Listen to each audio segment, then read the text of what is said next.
Hai,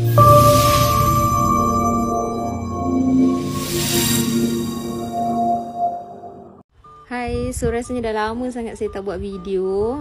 Saya sebenarnya seorang cikgu, so hujung-hujung penggal ni saya busy dengan pelbagai perkara untuk diselesaikan. So saya terpaksa letak akaun ni dekat on hold. Tapi saya nak puji effort satu adik ni sebab dia PM saya macam mana nak tukarkan daripada pecahan kepada perpuluhan. Okey, tu soalan dia.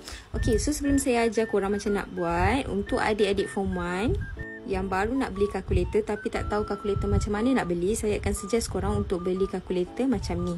Okey, nama dia ClassWiz. Okey, perkara pertama, bila korang nak buat soalan pecahan, korang kena tekan butang yang gambar kotak, palang dengan kotak ni. Okey, lepas tu korang masukkanlah nombor. Okey, tekan nombor 1.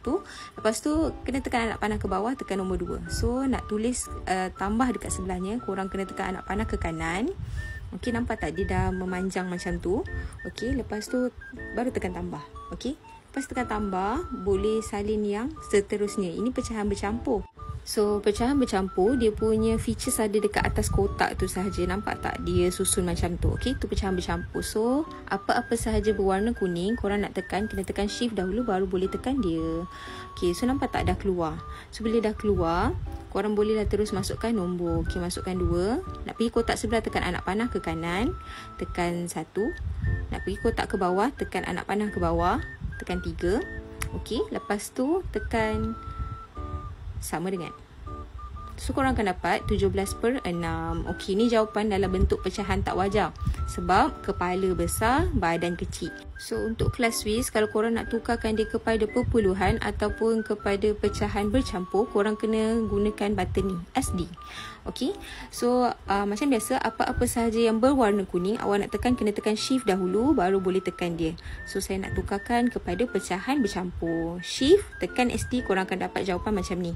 Okey, so tekan SD lagi sekali, korang akan dapat pula jawapan dalam bentuk perpuluhan. So maknanya semua jawapan ni diterima, cuma bentuk sahaja yang berbeza. Okey. Hai, so ramai student yang komplain kenapa dekat kalkulator dia warna dia semakin lama semakin cerah. Ada yang kata cerah ni sebab dia tak ada bateri. Satu, mungkin betul, dan kedua, mungkin juga awak perlu try setup ni dulu. Kalau tak jadi baru tukar bateri, okey? So apa nak buat? Perkara pertama sekali awak tengok dulu. Okey, warna ni agak cerah, so kita nak tekan butang mode dan korang tekan sampai korang jumpa ni. Okey, display 1, con 2. Con tu maksudnya kontras. Okey, so yang ni sebab nak masuk con 2, tekanlah nombor 2. Okey, lepas tekan, korang akan keluar macam ni tau displaynya. So apa korang nak buat? Okey, sebelah kiri, menghala ke sebelah kiri dia akan makin terang, manakala menghala ke sebelah kanan pula akan makin gelap. So gunakan anak panah yang dekat tengah, korang adjust je, terus tekan. Kalau nak makin gelap, tekanlah ke kanan. Okey, so nampak tak kalkulator sekarang maknanya dah semakin gelap. So ada tak yang tahu kenapa agak-agaknya kita boleh adjust dia bagi lagi cerah ataupun lagi gelap? Jangan lupa share dengan kawan-kawan, okey?